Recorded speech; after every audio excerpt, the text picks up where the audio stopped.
there is a stark increase happening in the view that consciousness is, so to speak, fundamental. Here's the interesting thing. Yeah, so panpsychism, right? And here's one interesting observation, which is that there are these cliches that crop up basically everywhere you look, right? If you look at ancient Vedic literature, if you look at a meditative monk who achieves enlightenment in the forest somewhere, if you look at Joe Bloggs, who took LSD last week and had like this insane experience at the peak of his hero dose, they will say similar things, which is this sort of cliche of everything is one, I am one with the universe, the ego death, the dissolution sort of non-duality of the self. type thing. Exactly. And this kind of stuff has been present in these philosophical traditions, like from the beginning of history. And I think that we're beginning, like, people are beginning to become much more open to the idea that there is something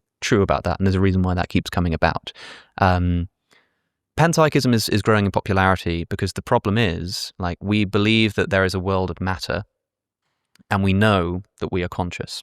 And you've got a few options available to you. Either the consciousness is like a totally separate thing from the material, which makes it seem really weird. And why does it interact with me?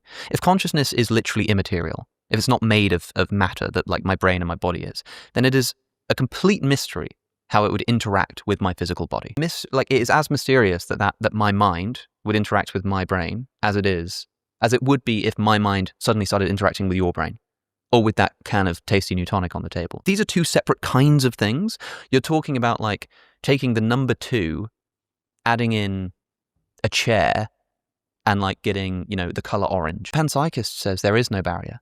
But instead of saying everything's made out of material and so is consciousness, they just say that everything is consciousness from the get-go, and therefore you get consciousness. The biggest myth for the panpsychist and other related schools in consciousness is that complexity is required for consciousness.